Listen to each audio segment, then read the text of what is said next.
Okay, quick show of hands. Who's already through with Clue 1 of the West Knits Mystery Knit-Along? I'm recording this on KAL Eve, but I assume by the time you see this on Friday sometime that you will be completely done with Clue number 1. Hopefully I will be too, but who knows? We'll see. Okay, let's go.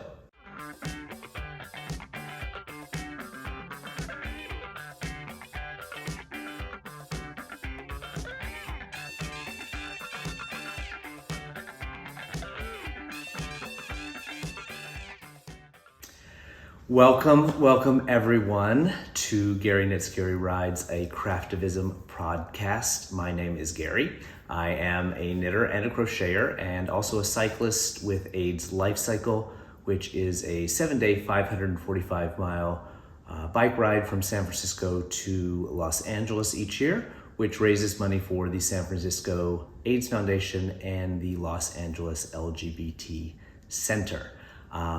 If this is your first time joining me, thank you very much for joining me. I hope you will like and subscribe. If you're a returning viewer, thank you so much for continuing to watch, see what I'm up to, talk about some craftivism ideas, all of those things we're going to do today.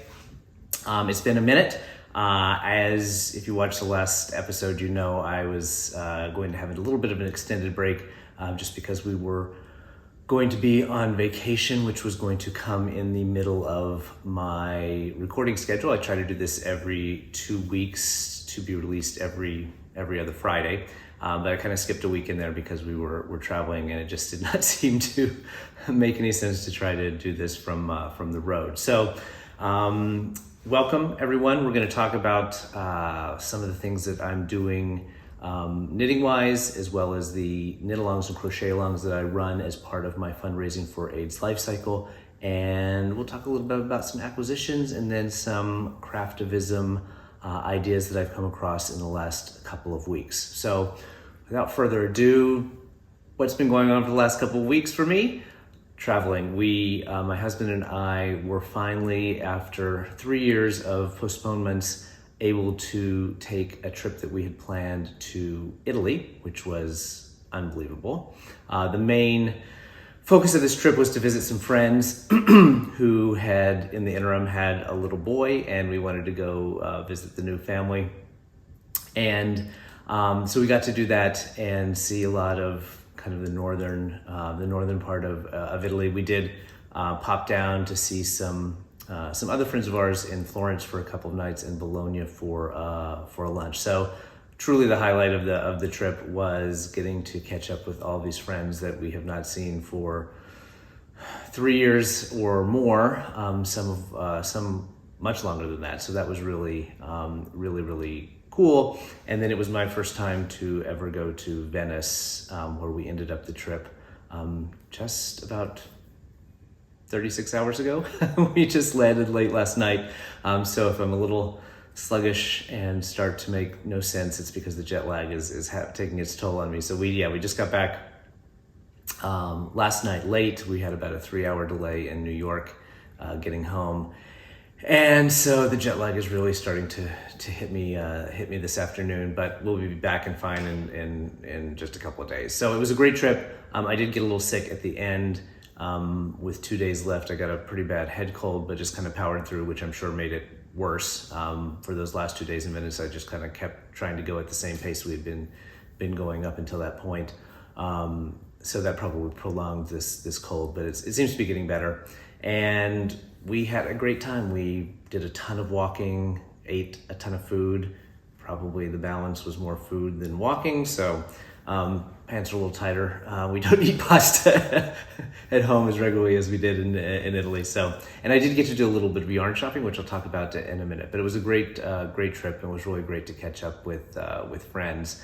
I guess to transition a little bit into the knitting, one of the highlights for me was I had made for our friends and their new little boy, who's now 3, so he's no longer new. I had made them sort of a set of matching hats. I'll post pictures of these things up here, as well as for the little boy, a couple of toys, a knitted dog, and then a knitted monster from Where the Wild Things Are. And I was able to get a copy of the book, Where the Wild Things Are, in Italian.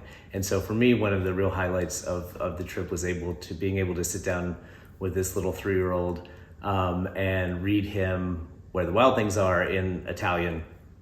I have been studying Italian for the last 3 or so years, and my Italian is probably at about a 3-year-old's level, so we were perfectly able to communicate. My husband is fluent in Italian, so that makes traveling in Italy, and that's why he has so many friends, because he's traveled and studied over there for many, many years. But it was a real highlight for me to be able to sit and read to this little kid in Italian. So we had a great time, and I don't know if I'm glad to be home or not. I'm really, we were having such a good time, but we've got obligations here, and as you can see, the dogs are not in the house today, so that's why I'm filming out in the living room.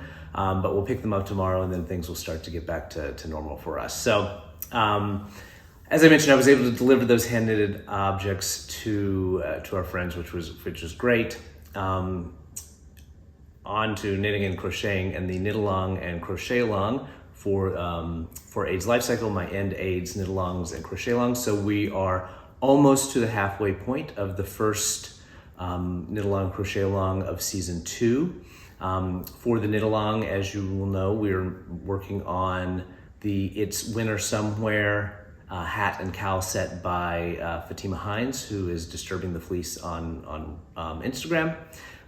Yarn kits were available for that from Ross at Twisted Ambitions Yarn. I've shown the hat, my finished object of the hat before, and I don't have it out here today. I did start the cowl right before the cowl right before we left for vacation, but I didn't take it with me. I had some other projects that I'm going to talk about in a minute that I took with me on the trip, and it's just as well that I didn't, because I didn't have as much time to knit as I thought I was going to have, despite the long travel times. And then for the Crochet Along, we are working on the Sweet Shadow Wrap by Leanne Parenti, and kits were available for that from Seismic Yarns. Eva had put together a bunch of different kits. I'm working on mine in the kit that was designed specifically for AIDS Lifecycle. I'm going to show you that when I get into the whips and FOs. But we're about at the halfway point. We have had the first giveaway, which was the cast-on giveaway, and ran the first week of the Knitalong Crochet Along. I've drawn those names, and I'm going to be reaching out to the winners of those to get the prizes to them, which were all project bags with some little goodies inside of them. And then at the halfway point, so on October 12th, we will close out the giveaway for the halftime giveaway. And I think what I'm going to try to do is on the 12th, do an Instagram live and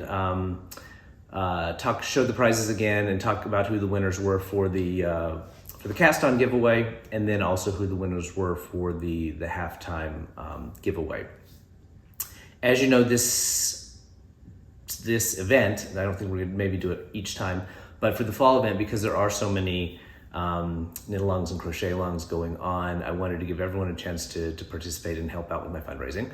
And so I created the Wildcard Division this time, which allows you to work on any other project, your Stephen West project, your Hohi project, and still participate in the giveaways for the End AIDS Knitalongs and Crochet Alongs. So you can still enter with that. You could literally enter up into the last day, although sooner is better because you're going to be entered for more giveaways if you join sooner. You can either buy either Fatima's pattern or Leanne's pattern and send me a receipt for that. You could buy yarn kits from either Ross or Ava and send me a receipt for that. Or finally, you could just go to my Ko-fi page and there is an option to buy a ticket for the Wildcard Division for $12. Once you do that, you are in the running for all of the giveaways. You would just post pictures on Instagram or on Ravelry with the hashtags, either the Knitalong hashtag or the Crochet Along hashtag, and I'm keeping those separate from the other projects, so it's a standalone bucket of prizes for the Wildcard Division. We've got a lot of people doing it, which is really fun. I know someone's in there working on the Hohi Locatelli Knitalong. Several people have said they're going to be working on their West Knits Mystery Knitalong, so that's really fun to see all those different projects. And I'm also finding out some new patterns from people who are working on other things. So still plenty of time to enter all of these actually. If you've been following along on Instagram, I was shocked the number of people who were able to finish the hat and cowl for the Disturbing the Fleece patterns already. And the hat works up really quickly. I thought people might take a little bit longer on the cowl, but people seem to be having so much fun with this cabling pattern that they're just kind of rapidly getting through it. So that's exciting. And it's been really fun to see all of Ross's colors kind of come to life in the patterns. I had knit the Sedona pattern, or Sedona colorway, which was the orange, but was really excited to see a lot of people using the pink, which is flamingo, and it is amazing looking when it's up. So that's really exciting to see all of those. I've also seen some really fun of the crochet long patterns, the Sweet Shadow Wrap, which I'm going to talk about here in a minute on mine. So I think on the 12th I will go live to talk about the giveaways to date, and just to keep popping over there on Instagram occasionally, because I like the interaction with folks as much. As fun as this is, I do like to have the interactions in the comments. And one of these days I'll figure out how to do a live on YouTube, and maybe we'll try that as well. So with that, let me see if there's anything else on the giveaway runs. The Knitalong and Crochet Along runs until the 12th of November. And we will have 2 more rounds of prizes at the very end. So there'll be rounds of FOs and rounds of whips, and then a grand prize winner for this first event. And then I will start furiously getting things in gear for the second Knitalong and Crochet Along of this year, which will kick off at the beginning of January. So we'll take a little break for the holidays, and then we'll be back. So thank you all for who are participating in this, whether you bought a ticket in the Wildcard Division or whether you are knitting one of the patterns. And I'm just going to fix something 1 second. I noticed my mic is not plugged in.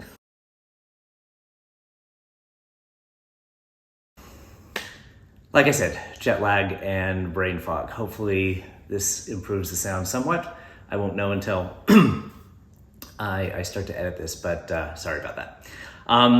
But it makes for a good smooth transition into what I've been working on. I'm going to go kind of in backwards order. Since we were just talking about the Knitalongs and Crochet Longs, I thought I'd show you where I am on my Sweet Shadow Wrap by Leanne Parente. So I made a lot of progress. I didn't start casting on until I think the night before we left.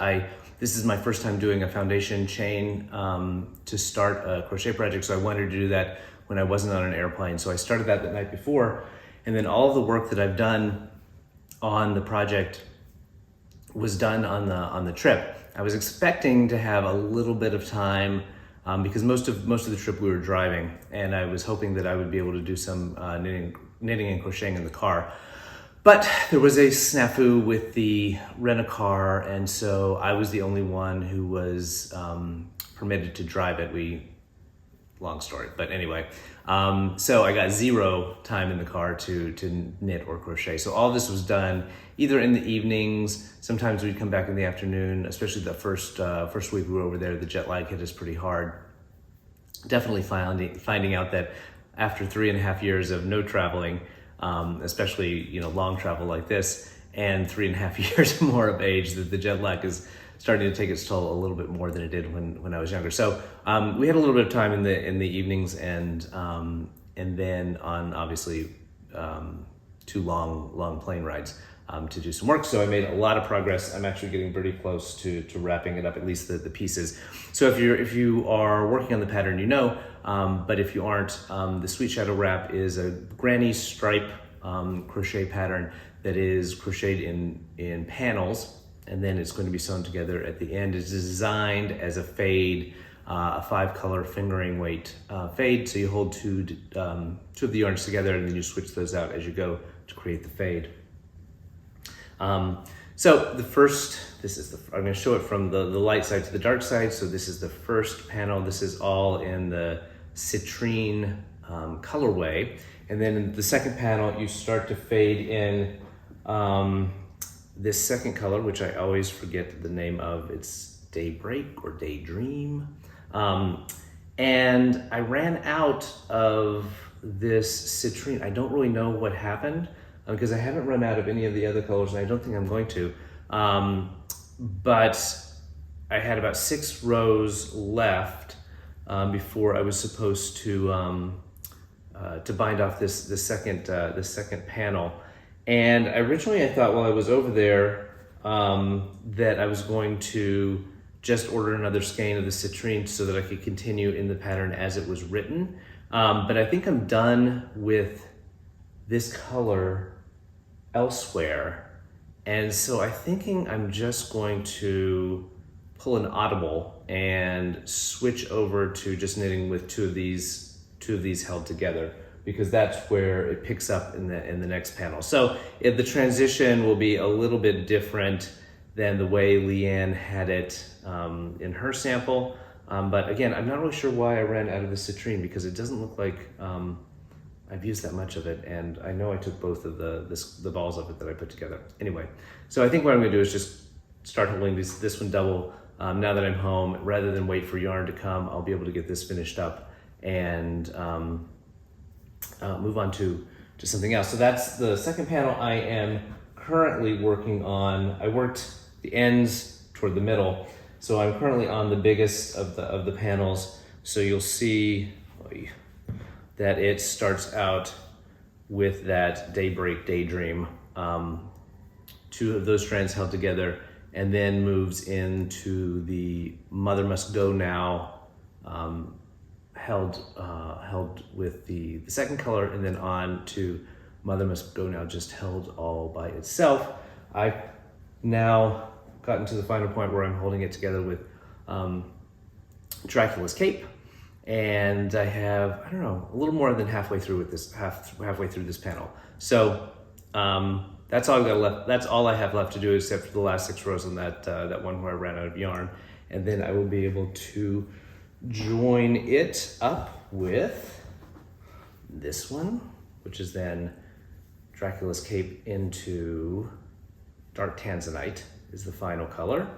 And this yarn, I know if you follow me on Instagram, which I didn't even mention at the front, but you can follow me on Instagram at GaryKnitsAndRides, all underscored. And Ravelry, I'm GaryKnitsAndRides. But if you follow me on Ravelry, you've seen me talking about how fantastic this base of Ava's is. It is so soft, and when you hold it together, it's really just the squishiest fabric. So that's the 4th panel, and then the final one is just all of the Dark Tanzanite, which is fantastic, crocheted up. It's not, yeah, I guess you can see some of the purple in there. It's really this gorgeous blue with some teal highlights and some purple highlights. So I think this week I'll get this finished and sewn up and then blocked, and hopefully by next time I film an episode, I'll have the full thing put together. I have thoroughly enjoyed this project. It is, as you can see, working on it while on a vacation where I was out most of the day and not knitting much at all during the day, just over the 2 plain flights, was able to get the bulk of that work done. It works up very quickly. I honestly think if you grabbed your yarn today, you would be able to finish it by the end of the crochet along on November 12th. So a really fun, really fast project, and it's really gotten me excited about crochet, because I don't do as much crochet as I do knitting, and I'm always a little nervous to start, but I learned the new skill, which was the foundation row start, so that was fantastic. As I mentioned, I did not take the It's Winter Somewhere KAL with me, so when I finish up this wrap, that's probably the thing I'm going to jump right into. So hopefully I might even be able to get that finished by the end of the knit along. My plan was not to have finished it by the end of the knit along, but to have it finished by sometime earlier in December, because I'm going to try to send it to someone as a holiday gift. But who knows? This has worked up so quickly, I might be able to do that. The other project that I worked on was my lacy shawl So this is a knit-along, Tunisian crochet along, that is being run by Steph of Steph Made That and Radical Threads. And this is his lacy shawl pattern. It's really hard to get a good look at it.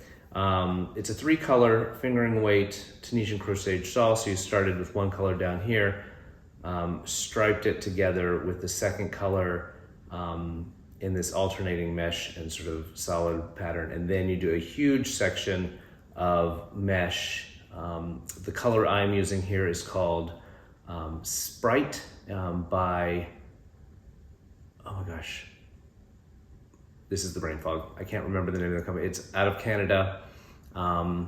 It'll be in the show notes. Glasses are like these are the logo. But the name totally escapes me right this minute. Anyway, but I remember the color Sprite. And I have quite a bit left on this ball, and you use almost the whole skein, all but 10 grams of the skein you use for this main section. And then you switch back and do some striping in a second contrasting color. So this is my first real Tunisian crochet project. I've done a dishcloth before, but this is my first full-size project. I will say I'm enjoying it. It is slow going for me. Compared to knitting or crochet or regular crocheting, it's getting a little bit faster. I have not spent as much time on this as I did on the Sweet Shadow Wrap, just because it is slow going. But yesterday on one of the legs of the plane rides back, I spent a fair amount of time doing this, and I will say it's starting to get a little bit faster. The rhythm is picking up, but I still haven't quite figured out how to do Tunisian crochet as quickly as regular crochet or knitting. So probably just more practice. If anyone has any tips on speeding that up, please let me know down below in the comments, and I will happily watch YouTube videos or whatever that people might recommend on kind of picking up the pace on my Tunisian crochet. The other whip I didn't even bring out here because it's going to be frogged. I had brought along a skein of bulky weight yarn that I was going to use to make a hat for Warm the Line, which was one of the organizations I've spoken about on past podcasts. Warm the Line is an organization that is collecting hats and gloves and scarves, cold weather gear to distribute to voters in states where the Republicans are forcing them to stand in long lines to vote, to try to suppress the vote. And they're going to be distributing those to voters to try to help them be able to stay in line and to get their votes cast during the midterms. I'm going to talk about the midterms in a little bit. But I didn't like the way that it was very loose. The gauge wasn't hat gauge. It was very meshy kind of looking. And so I just frogged it out, and I'm gonna go down a couple needle sizes. I'll probably go ahead and just make a Ross hat from Ross It Smells Like Yarn. I had another pattern I wanted to do, but at this point, because we're coming up on election day pretty quickly, I just want a quick fast knit. So I'm gonna probably get that back on the needles and try to finish that up this week as well, and then get it sent off to Warm the Line so they can get that to a voter. That's all for the whips. As I said, I have the KAL, but I didn't bring it out because it's just a cast on row at this point. But I did have one FO. If you are following me on Instagram, you saw this FO when I finished it, but also in almost every single picture I've posted from our trip. This is my Pure Joy shawl / scarf by Joji Locatelli. I did it in two of Lauren from Treehouse Knits colorways from her Cocoa collection. So the variegated is Marigold Bridge, and then the dark blue is Underworld in her Slubby base. So the Marigold Bridge is just in one of her sock bases. I can't remember which one it is. But I used the Slubby for the dark blue, and I was furiously trying to get this finished up before the trip, and just between getting the dogs to their summer camp and getting things situated around the house, I just didn't quite get it done. So, but I did finish it up literally in the cab from the airport where we landed to our first Airbnb. I was still biting off when we got off the plane, and was able to have it. And it's a perfect weight for this time of year. Except for a couple days where it was in the high 70s. I basically took this out with me, every day. And in the morning, it was great to have on. I could just shove it in my bag during the day, and then evening to put it back on. So it's a perfect weight. I know I'm going to get a ton of use out of it. I'm going to wash it and block it now because it has been worn basically every single day for the past couple weeks. But I just love how it turned out. I love the yarns. And it's a really fun, easy to memorize pattern. Once you kind of get going, you don't even need to look at the pattern anymore. But yeah, I was able to finish this on the airplane, even though the trip over there I was trying to sleep as much as I can. So because you land, you basically fly all night and then you land in the morning. So that is a pure joy from Joji Locatelli using Treehouse Knits Cocoa yarn. I love it. And I think that is it for whips and FOs. I'm just trying to think. There's nothing really else. I have a blanket project that's on the needles that maybe next episode I'll bring out because it's getting pretty big and cumbersome, but I can show you that. I think I'm just about at the halfway point.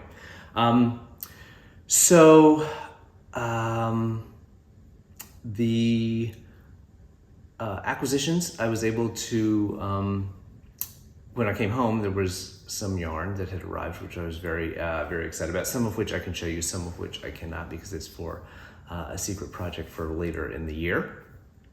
But let me talk about what I was able to pick up while I was in Italy. So, as I showed last time, I had decided on my West Knits mystery knit-along colors. So these are going to be the two primary colors. This is from Brujeria Lana, who I don't think is currently dyeing, but I always forget the colorway of this, but it's this very true up there, olivey, browny gray. And then this is from Tyler at Thought to Thread, and it is his novel pages, jet lag colorway. Very, very off-white, kind of with some gray undertones to it. So this is gonna be my two main colors. And then for the accent color, I finally decided on this, which is from Les Garçons, from their his Dark Materials Club from, was it last year or 2 years ago? I can't remember. Time is fleeting. Anyway, I don't know. Time is just lost. And it's this great red, kind of burgundy red with really, really dark, almost gets to not quite black, but just really, really dark red. And I said I was gonna go totally with stash, but then I figure that Stephen West is going to have some sort of Mohair Dare challenge in there, and I had a lot of fun with that last year on the shawlography. And I didn't have any mohair that really worked with this. I think I showed one last time from Maggie at Yarnaceous, which worked really well with the base color, but also then veered kind of into a pink, and I wasn't sure that was the direction I wanted to go. So my only thought about buying yarn in Italy, unless I just found something I couldn't live without, was to try to find something that would work for this color, for the Mohair Dare piece of things, if that pops up. And of course, I did not take a swatch of this yarn, so I was going fully from memory. I reached out to a couple folks on Instagram and who are from Italy, and to see if they knew of any yarn stores in the area. From what I have seen in my limited travels through Italy, the local yarn store, as we kind of have come to know it in the U.S., doesn't really exist so much over there, and it doesn't seem like the hand-dyed indie yarn dyer thing is as big as it is over here. So oftentimes in these small towns, especially, but even in the bigger towns, yarn will be one of the things that get sold in a shop that also sells sort of sewing notions, like belts, and often lingerie. It's a weird sort of haberdashery kind of concept, but you'll come across these stores that have like yarn store, like Filati in the title, and it'll be this window display of like, you know, lingerie and some balls of yarn, and then the like zippers and buttons and things like that. So it's strange, but I did get the name of several shops from folks and it was really helpful to be able to have those to pop in. So the first one was, we were in Florence, and literally right in the, you know, center of the sort of historic district, right behind the Duomo, was a shop, and I went in. I had posted some pictures of this online. It was a pretty big shop in terms of the amount of stuff that they had, and they had some mohair. It's mohair and like polyester. Both of these are. So it's 88 or 70 since 70-30, called Super Kid. Campolmi was the name of the Campolmi Filati was the name of the store, I believe. And so I was going from memory, so I picked this out. I wasn't sure this was exactly a good match, but I thought it was pretty close. And then when we were driving around outside of a little town called Treviso on our way to drop the car off to Venice, we were very close to a store that had been recommended to me called the Black Sheep in Italian.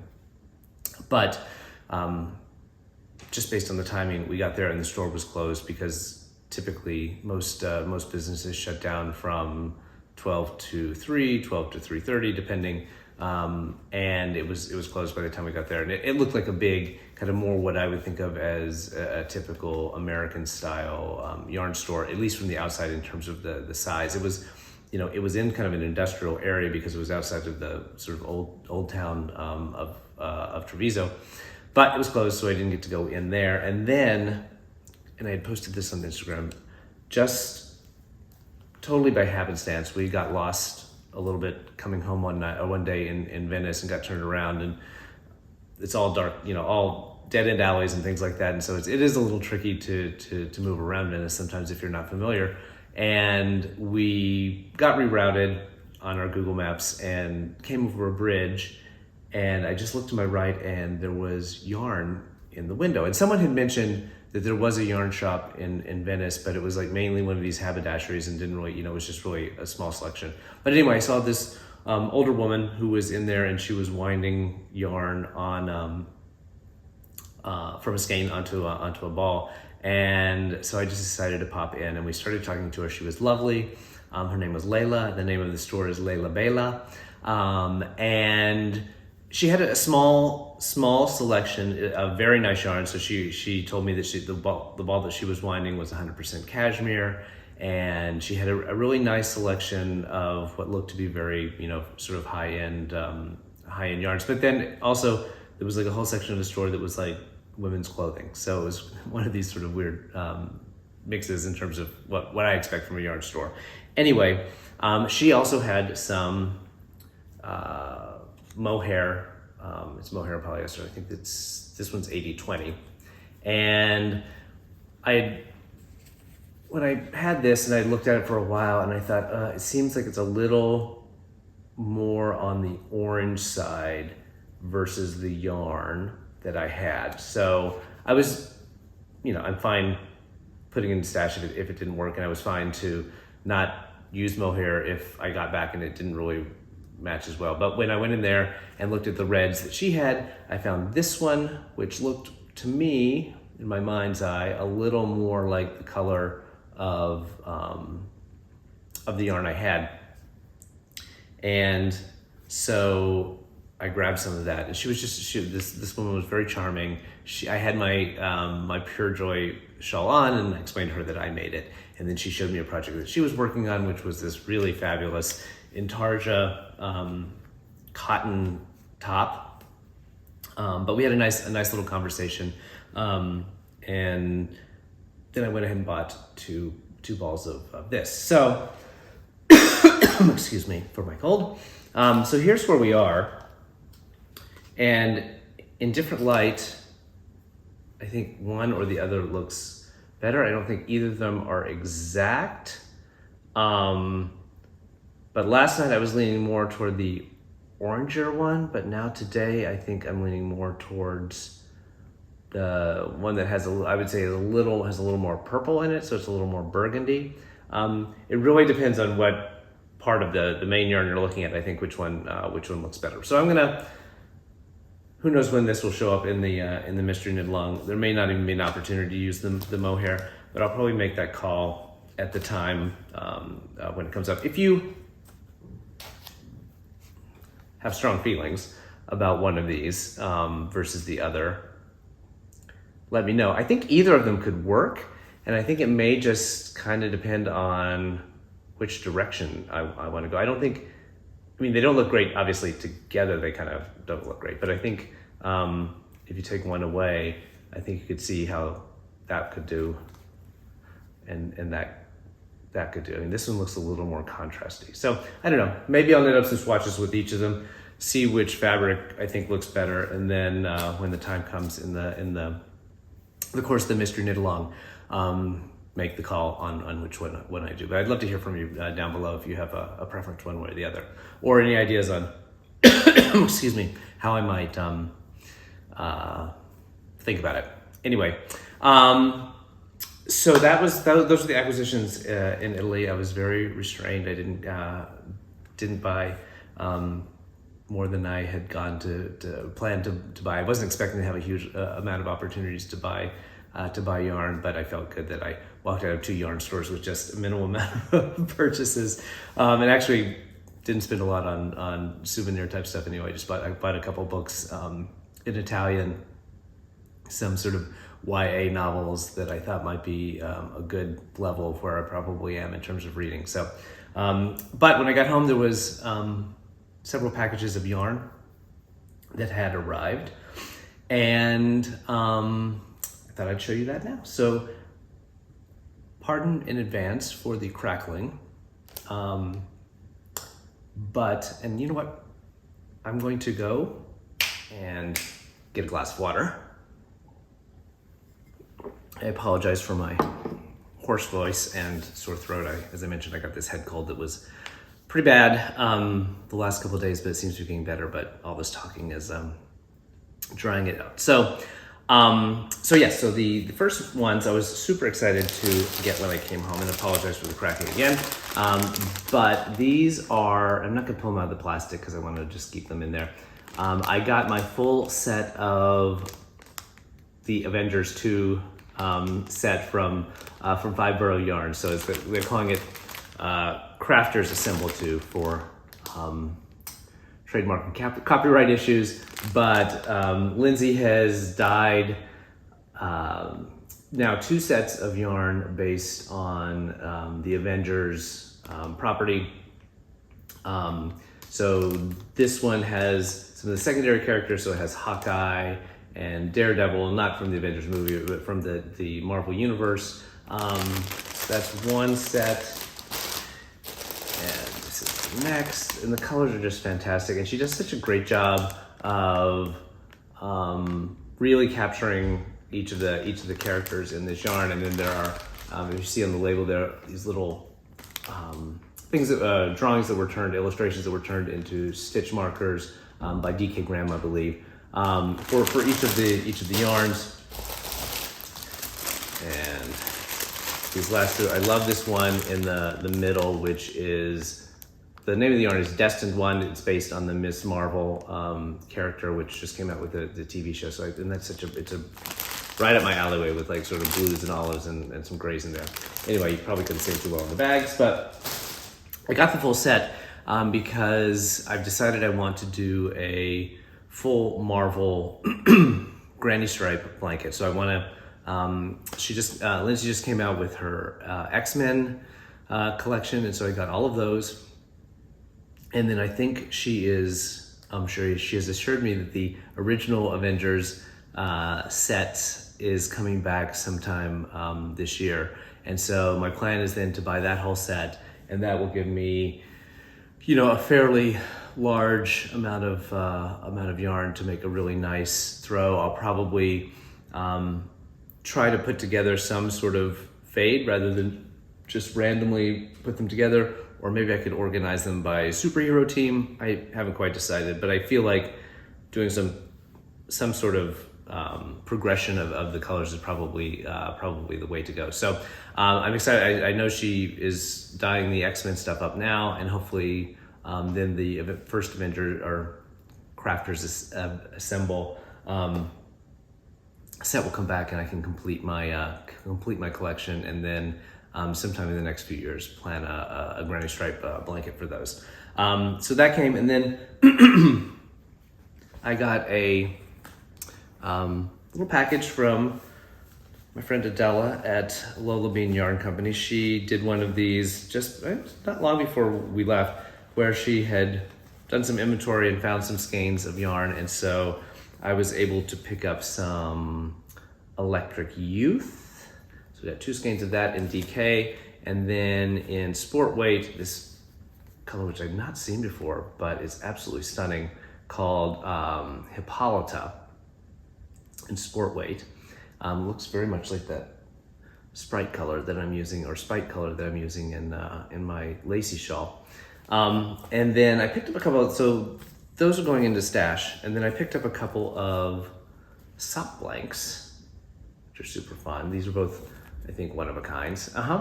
And I think what I'm going to do is hold on to these for giveaway prizes when we do the sock knit-along, which will be later this year in the spring. We're going to add in a sock knit-along to one of the events, so stay tuned for that.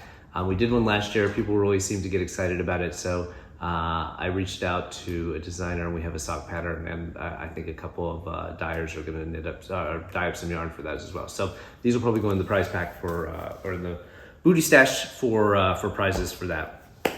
And that's all in terms of acquisitions that have come in that I can talk about. As I mentioned, I did get some really fantastic yarn for a top secret project, which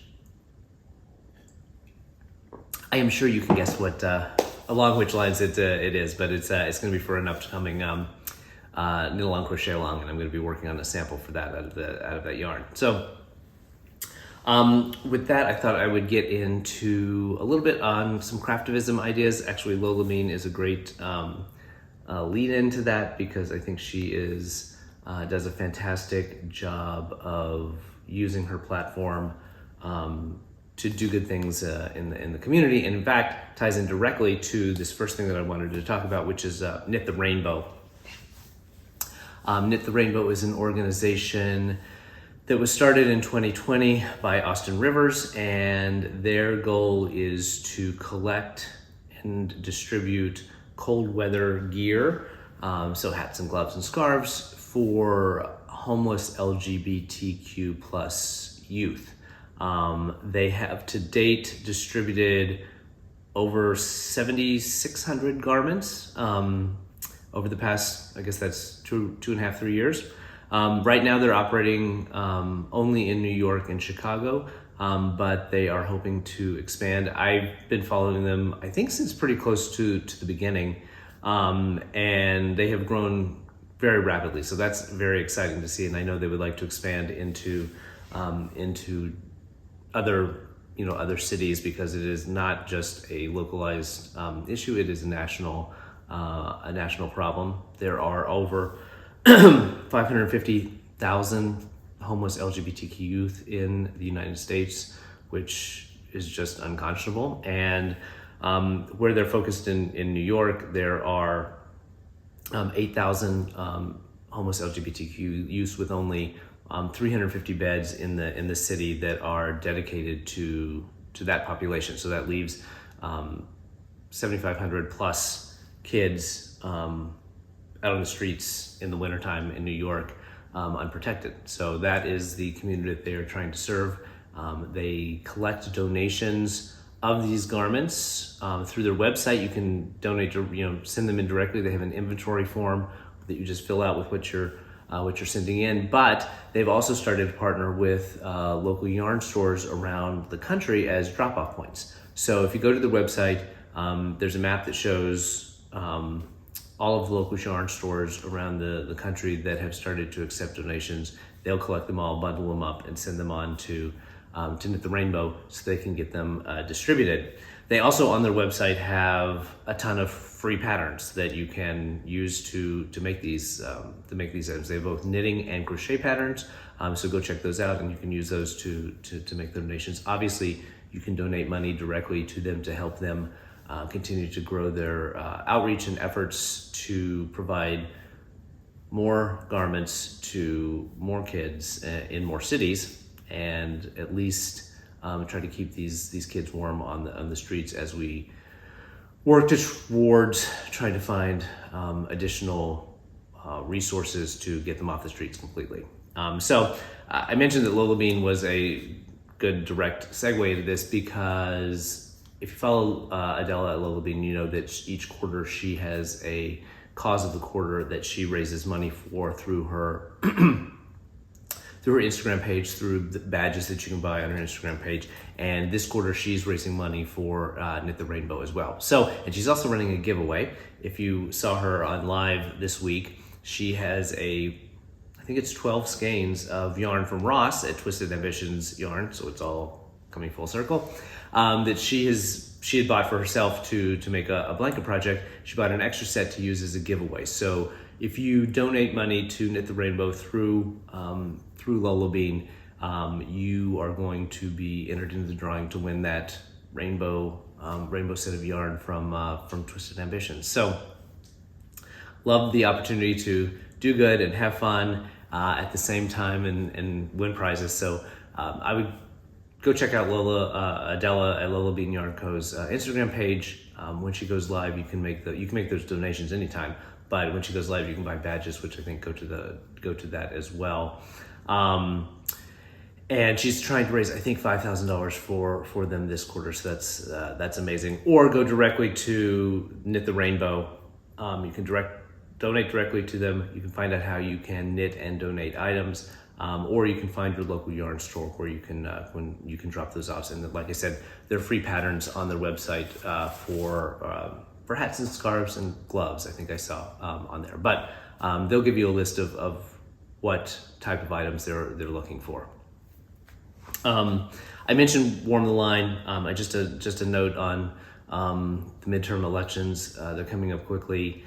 It is crucial to get everyone to vote in these elections. One of the only sort of sad parts of the trip to Italy was that while we were there, they had their national elections, very low turnout, and as a result, the ultra right-wing neo-fascists won and will now be in control of the government. And it was just a real sort of bleak warning sign of what could happen here if we have a low turnout, because I think that's the reason how these sort of extremists take power is when we have a very low turnout and their side is very motivated to vote and are able to win with just a fraction of the people actually voting. It is pretty scary for our friends who live over there, most of whom are part of the LGBTQ community, and how their lives may be really negatively affected by the changes. It's already tough for them over there because they're not recognized as full citizens anyway, and this is just going to make things tougher for them. So please get out the vote, convince everyone you know to vote. If you have any free time between now and the election in November, I would highly encourage you to do some phone banking or do some letter writing or do some canvassing. Two organizations that operate nationwide that are working to get volunteers into volunteer slots to do these sorts of things are Vote Save America and Sister District. I'm going to put links to both of those below, but there are every single day phone banking opportunities and letter writing opportunities. If you've never phone banked before, do not be scared of it. It is very easy, and they will train you to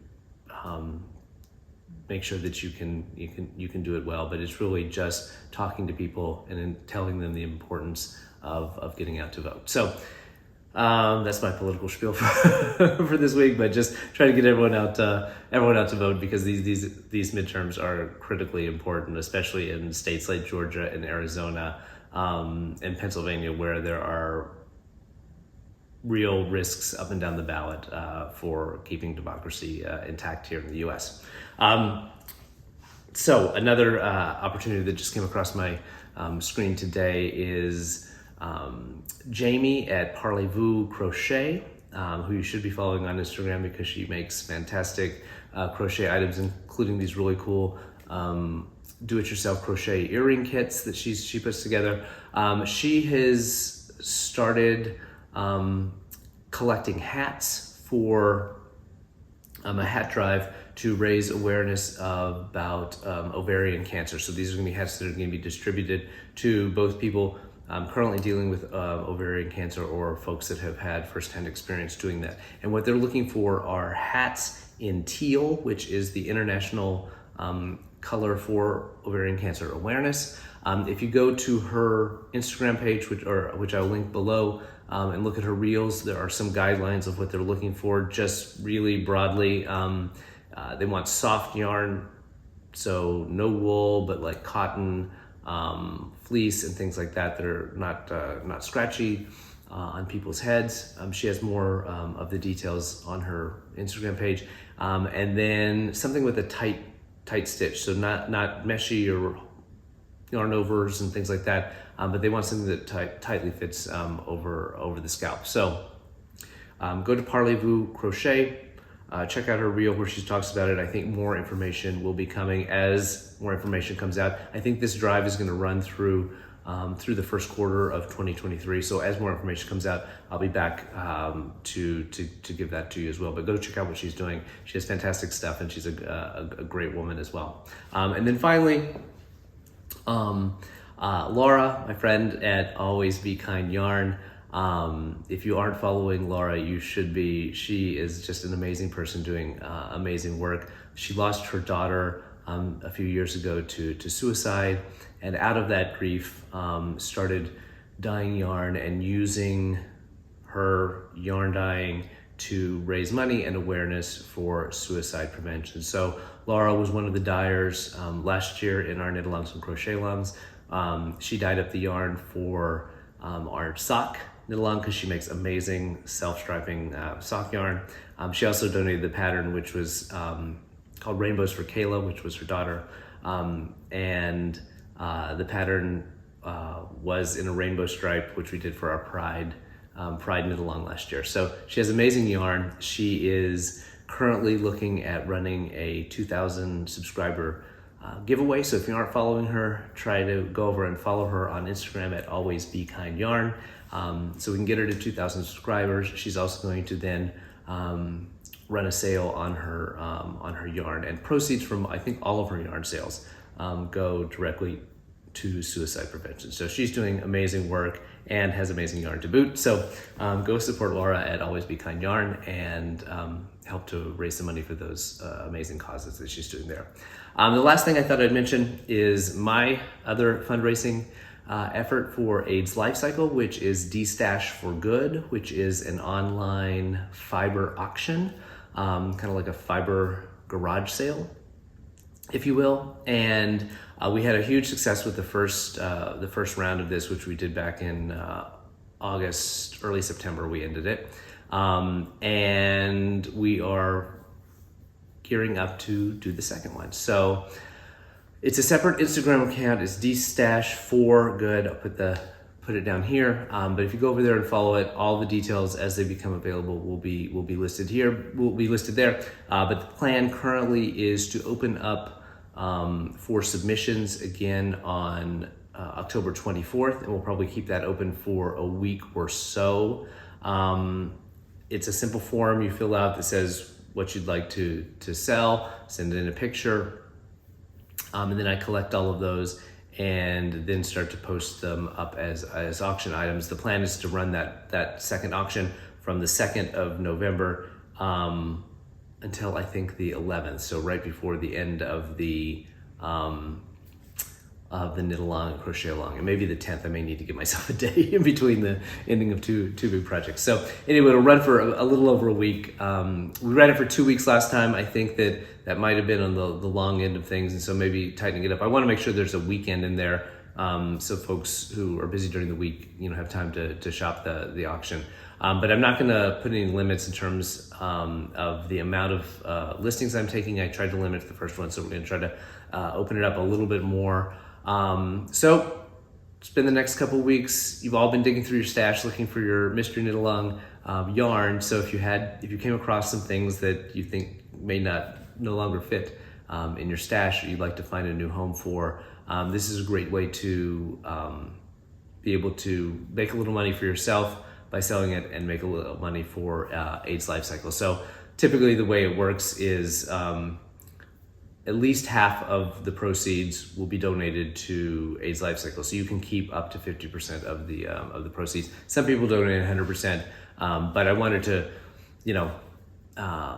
give you the opportunity to raise a little money for yourself, so you can go out and buy some more yarn to restash if you'd like to. So look out for that on the 24th. I'll be opening up the submissions for an auction to start on the 2nd and to run a little bit over a week. So I'm hoping we can have as much success the second time around as we did the first time, where we raised, I believe it was like $2,400 or so for AIDS Lifecycle. So it gave my fundraising for this year a nice boost. On that note, in the links below will be a link to directly donate to my AIDS Lifecycle fundraising page. Also a link to my Ko-fi, a page where if you're not wanting to make a donation directly through the AIDS Lifecycle fundraising portal, you can make a donation there as well. You can also buy your Wildcard ticket there, and then there'll be other things along the way where you can buy through the Ko-fi page. But I think that's it. Got in under an hour, which I'm surprised at given that it'd been 3 weeks since I've done one of these. But I really appreciate you taking the time to spend some time with me and learn more about what I'm doing on the crafting side and on the Craftivism side. So have a great couple weeks. I'll see you in 2 Fridays. All right.